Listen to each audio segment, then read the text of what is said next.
Good evening and welcome to Daily Red Devil for all of your latest Manchester United transfer news and talk. I hope everyone is doing well on this Monday evening. We're back with another massive show to bring you guys tonight. But before we jump into that, please do smash a like on the video. Please do subscribe to the channel if you're new, and let's get straight on into it.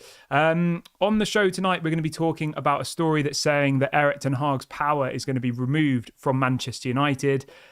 Big story that just came out. And we'll also be reacting to a story, or not a story actually, it's a direct quote from Antony's agent on him potentially leaving the club, pretty much silencing all of the critics on Antony, saying where his priorities lie. Hold on one second. I'm just going to update something really quickly. 1 second, everybody. Right. Just changed the title of the video because I thought maybe it was a bit confusing. So we're talking about Antony's agent, who has been coming out talking about Antony, talking about Ten Hag, talking about some of the other transfer-related stuff, a bit on Marcus Rashford. Lots and lots to get into. So let's start off the show. And as always, guys, get involved in the comment section. Let me know your thoughts on everything we discuss on today's show. Let's start the story with Antony then. So just to be very, very clear, there's been multiple stories going around over the last couple of weeks saying that apparently Antony could move to Saudi Arabia. All of these different things have been circulating, which have been quite quickly dismissed by, certain people. Now, Antony's agent has been speaking, so, this is probably in as reliable source as you're going to get. A player's agent coming out talking about the future of his player. He is responsible for that player's career.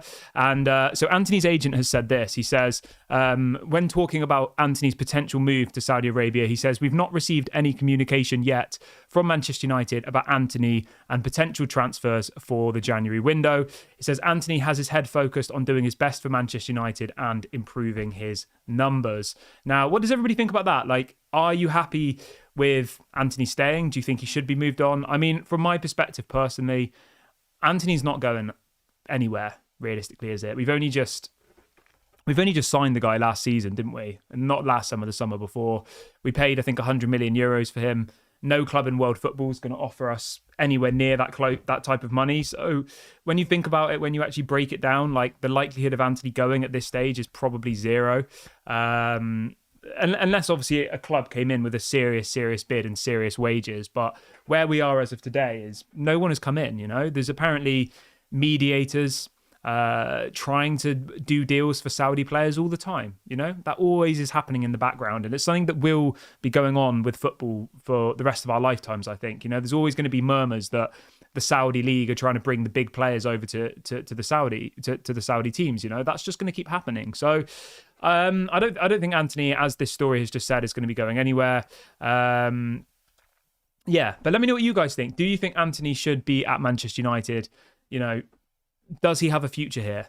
Let's do a poll. Why not? Let's get it interesting. Let's get the interaction going. And it's going to be a simple one. It's going to be, does Antony have a future at Manchester United? Simple question, yes or no answer. Get involved in the comment section as well if you're watching this back on repeat. Let me know what your thoughts are. Yes or no? We've had the statement from Antony's agent saying that, he hasn't been told by Manchester United that they're trying to move him on. And at the moment, there's no direct communication with any of the Saudi clubs for an exit. You've got Antony, who's come out earlier on today with a direct quote saying, "I push myself every day for better performances. I will continue to completely close myself off to improve and play better football that Manchester United has hired me to do." He says, "The whole club, every fan deserves the best from each one of us. United is one of the main clubs in the world where everyone wants to be, and it's where I want to build my story." So Antony's made it very, very clear, right? He wants to be at Manchester United. He wants to make it work. And there you go. Does that mean he'll stay? I don't know. Because there's more to this story, which of course we'll talk about in a minute, about Erik ten Hag having his power removed. And, Erik ten Hag did ultimately sign Antony. He spent 100 million euros on him. He was his big money signing. And has it worked so far? No, I don't think it does. I don't think it has worked at all. We saw him play against Newport, a team who are bottom of League Two or towards the bottom of League Two. And they were average. Antony was average. He really, really was. He didn't show me much. By way of a €100 million player. When you think that whole Newport County team, right? Let's have a quick look. like their whole team is probably worth 1 million, 2 million tops, maybe not even that. Like, I think in their squad, they had one player who'd ever played any international football. And you've got Antony out there, 100 million euros. Now, I know it's not his fault. I'm sure he didn't ask to be a 100 million euros player. You know, he knows he wasn't a 100 million euro player.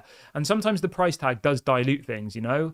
But yeah, let me know what you guys think. I'll obviously give my opinion in a minute. And if you are watching the video live, make sure to get in the involved in the poll. And if you're watching it back on repeat, it's a simple question I want to ask you tonight.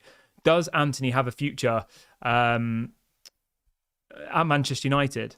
It's a simple question. Yes. Well, you can give me a bit more to it. You don't have to just say yes or no. But based on what based on Antony's agent, based on what Antony's come out and said himself, both of them have said they want to try and fight for their place at Manchester United, and that they haven't, you know, at this point aren't negotiating with any Saudi clubs and all the rest of it. But let me know what you guys think. Let's have a look at what people are saying in the comment section. Irvin says we should move Antony on. Unfortunately, it did not work out for him. No improvement, no motivation. All the best to Antony. Yeah, I actually honestly agree. I think what I will say about Antony is, right, he works very, very hard. He does. He works hard. He tracks back. He's good at defending. But he's just not an elite level footballer for me. Like, he can't put the ball in the box. He's one-footed. For a player, right, a professional footballer, 100 million euros and can only use 1 foot. I just think it's laughable. I honestly do. Now, I know people will say, what about Iron Robben? You know, there have been some great footballers over time. You know, there have been some great footballers that have been very, very one-footed, but I just don't think Antony is a great footballer. And for him to be an average footballer who can only use 1 foot and can't cross the ball is like, when you're a winger, it limits your options, doesn't it? And it is frustrating, it is, because when Antony joined in the summer, I was genuinely quite excited about it. I thought he would have been good at Manchester United.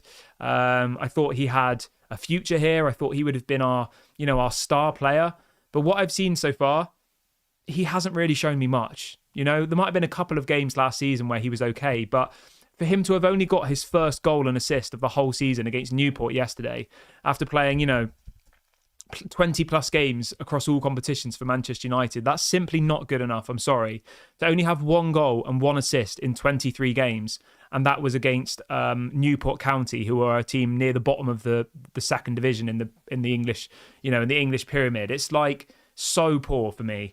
And as somebody says in the chat, I think it is a difficult question, because if Erik ten Hag is still the manager, he's got to stick with Antony. You know, he was one of his big signings. You can't just throw Antony under the bus, really, can you? But let me know what you guys think. For me personally, I think he has a future at Manchester United, but not because I think he's good, but just because we don't have any other option at this point. We've got to stick behind him. We've got to get behind him. We've got to hope that he comes good. Some might argue, though, that maybe Amad Diallo should get a game. Maybe Pellistri should get a game. You know, maybe some would have even said Sancho should have been playing over him. Obviously, before the incident unfolded with Sancho. But yeah, let me know what you guys think in the comment section. Right, and whilst we're sticking on recruitment, let's talk about this story that's just broke this afternoon from a journalist here in the UK. And they're saying that Jim Ratcliffe's consortium is baffled by the recruitment made by Ten Hag and believe that a fresh start is needed in the summer. It also goes on to say that there are major concerns about the players who have been brought in by Erik ten Hag, and even more about why they were chosen. The ambition is to strip Erik ten Hag of any power when it comes to transfers, with a lot of his deals currently going through his agency, which is SEG, which is the same agency as Erik ten Hag. I think Rasmus Højlund's on there, a couple of other, maybe Malacia. So there's a couple of players that we've signed who have the same agent as Erik ten Hag. And the headline this afternoon is that they want to strip Erik ten Hag of all of the power that he's had to this point. So he won't get the final say on transfers. You know what? I actually agree with that 100%. Erik ten Hag should not be signing the players. Pep Guardiola doesn't sign the players. Jurgen Klopp doesn't sign the players at Liverpool. Carlo Ancelotti doesn't sign the players at Real Madrid. All of these managers are levels above Erik ten Hag, let's be clear. Pep Guardiola is an elite coach. So is Jurgen Klopp. So is Carlo Ancelotti. They're at clubs that are being way more successful than Manchester United at this current point. You know, Man City have just won the treble. And if their managers aren't buying the players, then why should ours? He's won a couple of league titles in the Dutch league. You know, Pep Guardiola went to Man City after winning the Bundesliga, the Champions League at Barcelona. Like, he had already a massive trophy cabinet behind him, and he still doesn't get that power at Man City. So why on earth John Murtough, Richard Arnold and the Glazers thought it was a good idea to give Erik ten Hag 100%, Antony 100 million, yeah, bring in Antony. Bring in Onana for 50 million when we had David De Gea already there, who was putting in, good performances every game. Spending 60 million on Mason Mount when we didn't need him and we already had plenty of options in that position. If you go through every single one of Erik ten Hag's signings, I think that almost all of them are questionable. I really, really do. Casemiro, a questionable signing in my opinion. Martinez, I think, was a good signing. I'll stick by that. But then Reguilon, the loan signings I won't criticise too much because I think, with a loan, that's just a desperation signing. So I'm not gonna knock him back for the loan signings or the free agent signings because I think that's a little bit unfair. But if you go through all of the signings we've made, which I'll do really, really quickly, right? Alto Bayinda, why did we sign him if we had Matic Kovar? Why did we sign him and then not play him? He's going to probably only play that one game against Newport and we probably won't see him again this season. Rasmus Højlund, I think he's going to go on and be a very special player, but for nearly 74 million euros, right? Was that a good signing? I don't know. I'm the jury's not out on Rasmus Højlund. He's got my backing 100%, but spending that amount of money on somebody who is unproven was questionable, I think, still. Onana, questionable, not even questionable. I think the jury's out on Onana. Mason Mount, 100% questionable signing. You go down to the others. Antony, undoubtedly a terrible signing. Casemiro, I think, is world class, but at the age of 31, 32, bringing him in, I think that's questionable. Martinez, I think that was a world class signing, and I'm really, really happy we've got him. Malacia, I thought was pretty poor last season, and he's been injured for about 5 months now. So I think, again, you have to look at that as if it's a questionable signing. So if you go through every single Erik ten Hag permanent signing, I'm not interested in free agents. I'm not interested in loans because I think those are just done out of desperation, right? If you purely look at the permanent signings Erik ten Hag's made, whilst he's had this power, which we all know he does have. Oh, my camera's on the move. Come back. There we go. Yeah, if we look through all of the signings, as I've just done, that Erik ten Hag has made, I honestly think that the only one I can say with absolute certainty was a good signing was Lisandro Martinez. Genuinely. I like Rasmus Højlund. I think I like him. I really, really do. But I can't sit here at this point and say that it was a good signing. I can't. It's too early to say. If it was 20 million euros, I'd say that was an incredible signing. But to spend nearly 74 million euros on a player who'd only got, I think, was it 9 goals in the Serie A last season? I was happy about it when he came in, but it's not shrewd business, is it? Now, I know a lot of people will say, what about Richard Arnold, John Murtough? Those are the ones who, ultimately did the deals and paid the money. But everything still had to go through Erik ten Hag. He still had to give the final sign off. And this is what this story is all about at this moment in time. It's that they're going to strip him. They're going to strip him of this, of his power. And I think it's the right decision for me personally. See what else people are saying. There's lots of people in the comment section today. I hope everyone is doing good. Mark says, why can't United go for Newport's goal scorer? Maybe, yeah. I don't know what he's saying there. Somebody's saying, I don't know who you're talking about. Pig Teats says, is it Erik ten Hag's fault they were bought for the prices they were bought at? I mean, no is the simple answer, but from what we know, as part of Erik ten Hag's contract was that he would get the final say on things, he would get the final sign-off, and he has that power at the moment. As I said, Pep Guardiola doesn't have it, Jurgen Klopp doesn't have it, Carlo Ancelotti doesn't have it, whoever else you think is a world-class manager doesn't have this, elite level power over the transfers. And I'll be honest with you, right, I'm not going to be a hypocrite. When I first heard that Erik ten Hag was going to be able to make the decisions, right, I thought it was great. I was really excited about it. I honestly was, because I had such high hopes for Erik ten Hag. I'll be honest, I didn't watch Ajax every single week. I didn't know what the structure was like at Ajax because I don't support Ajax. I didn't know who bought the players at Ajax. I just heard that the Glazers were going to give the power over to the manager. The manager would get the players he wants, and I thought everything would be great. But we've seen here, right, that this isn't how it always works in football, okay? Just because they're good at coaching players doesn't mean they're good at scouting them. Doesn't mean they're good at, identifying exactly what the team needs. That's why you bring in people like Dan Ashworth, you bring in people like Paul Mitchell, people like Omar Barada, like all of these people who are experts in that field. Erik ten Hag is not an expert in transfers, you know, he's not even been in football for that long if you actually look at it. Like before he came to Manchester United, I've got a list of every Erik ten Hag signing he's ever made right here on my screen, right? And you look at some of the players that he's bought before he came to United. The most notable one was Sebastian Haller from West Ham. Other than that, I wouldn't really say he's, you know, signed any really, really big players in his time. And all of the players that were signed were done by, you know, the director of football at Ajax. Erik ten Hag had no involvement in the signings at Ajax. So I think it's the correct decision. If Erik ten Hag is going to, you know, stay at the club, which I want him to do, I think he does need to have this power taken away from him. And I think it needs to go into the hands of experts, whether that's definitely not John Murtough, sorry. Whether that is Paul Mitchell, Dan Ashworth, Omar Barada, whoever else forms this new management team at, you know, in the upper management areas at Manchester United. That's what we need. That's what we need to happen, because we can't keep making these mistakes of spending 100 million euros on somebody who, let's be honest, is not good enough. He simply is not good enough at all. This is me saying Antony's not good enough. You know, he's not. I'm sorry. For that amount of money, he is not good enough. He's not shown us enough. I want him to succeed more than anything. I really, really do. I'm just praying and hoping that Mason Mount, Onana, Antony, all of these players come good. I want nothing more than to see Manchester United be successful. Okay, I'm not the kind of person who's preying on their demise and their failure.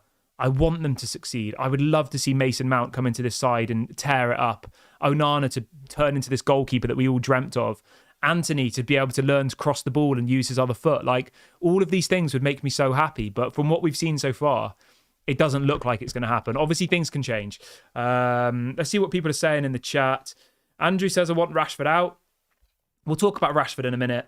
Yeah, I think that, you know, the jury seems to be out on Rashford, to be honest. Like, we did a poll this morning and I think it was 85% of people wanted Rashford out. So far, 64% of people say Antony does not have a future at Manchester United, whereas 36% of you says, yes, he does have a future. Yeah. I'm in the camp that I think he has a future now, this season, maybe next season. But if he doesn't start providing goals and assists by this time next year, I think he'll probably be gone, to be completely honest. Yeah, I think he'll probably be... That's Antony. I mean, I think he'll probably be gone if he doesn't start doing well in the next kind of 6 to 12 months. Al says, Erik ten Hag is not an expert at transfers at Ajax. All of the transfers were done by Mark Overmars. Well, there you go. That sums it up. I just don't understand how Manchester United thought, right, that a manager who's relatively new, okay, Ajax was his first big job. He was obviously the under-21s coach at Bayern Munich, and other than that, he's not been around that long. Why they thought that this manager was able to coach the players, manage the expectations of the fans, speak to the media, as well as being responsible for signing and scouting all of the players. Like, I just don't think that's normal. If you look at Poch at Chelsea, he doesn't sign any of the players. He's just a coach. He's given the players, and then they say, go out on the training pitch and do your best. You know, well, not do your best. You know, make these players good. And I think we've given him too much responsibility, and I think that's backfired personally, because the problem you have now is, right, people like Jadon Sancho will look at Erik ten Hag and say, you brought in Antony. He's your favourite. It was your signing. And you can't really argue with that, can you? Sancho wasn't even getting a sniff in the first team. And it was coincidentally Antony who was playing every game, even though he was playing terrible. And he was Erik ten Hag's signing. Whereas, you know, if the signings are made from higher up above and not by the manager, I don't think you get favourites anymore, because you're given a set of players and your favourites are based on the people who perform the best, the people who work the hardest in training and all the rest of it. Now, you could argue that maybe Jadon Sancho wasn't working hard in training. You know, there's plenty of stories circulating around saying that he was late, he didn't turn up on time, he wasn't putting in any effort, which I'm sure is believable. But still, I think Erik ten Hag feels obliged to make Onana work, to make Antony work. You know, he must feel that if he doesn't, he's going to be seen as a failure. And because of that, it means that these players will keep getting picked. Like, I genuinely don't think we'll see Altay play again this season. Now, that might sound a little bit dramatic. Maybe you'll say, maybe you'll say, oh no, he'll definitely get game time. I just don't see it personally. Onana's apparently already on a flight back to Manchester at the moment ahead of the game on Thursday against Wolves. Onana will be available for a selection for the Wolves game. That's been confirmed. So it's a difficult one, isn't it? And there isn't a right or wrong answer. Obviously, it's all a matter of opinion. And that's my opinion on the whole situation. But everybody who's just joined the video, please smash a like on the video. Please do subscribe as well if you haven't already. Get involved. Let's see what else we've got planned for the show. In relation to transfers, guys, I don't think there's going to be any transfers now. There's 2 days left of the window. Pellistri might go out on loan, but I personally wouldn't do that. I would personally keep Pellistri now because I think we need him. I really, really do. So no transfers is my understanding. No striker. The team that we saw against Newport. The team we saw against Newport, that is our team. That's it. That is our best team for the rest of the season. And that does worry me a little bit. It does, because we didn't blow Wrexham away. So I keep calling them Wrexham. We didn't blow Newport away. We could have blown them away if we'd have learnt to cross the ball. And I don't know, is that the players ignoring Erik ten Hag? Is that the players not listening to Erik ten Hag? Who knows? I just don't know. Lumen says, if the signings are done from above, then we would say it's not the manager's signings. The thing is, right, Lumen, you're right, but it's not as simple as that, because what Manchester United used to do was sign people like Ronaldo, Cavani, Falcao, all of these big name players, okay, to be able to sell shirts. That was the method. That was the model. That's what needed to change. I have no issue with, elite football minds like Dan Ashworth, Omar Barada, Paul Mitchell. I have no issue with them buying the players whatsoever. My issue is when the Glazers and Ed Woodward decide that bringing in Cavani will sell X amount of shirts in South America. That's my issue. Or the Glazers deciding that Ronaldo should come back, even though Ole Gunnar Solskjaer reportedly didn't really think he needed him at that point. Like, those are the issues I have. Is when the club, the ownership, buy players based on shirt sales, not on the betterment of the team. Brighton buy players that fit their system. They don't buy shirt sellers. Some might argue because they're Brighton and, they don't have the fan base of a team like United. I get that. But still, we need to be buying players that actually match our system going forward.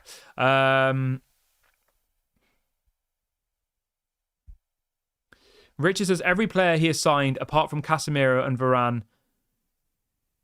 He didn't even sign Varane though, mate. That was Ole.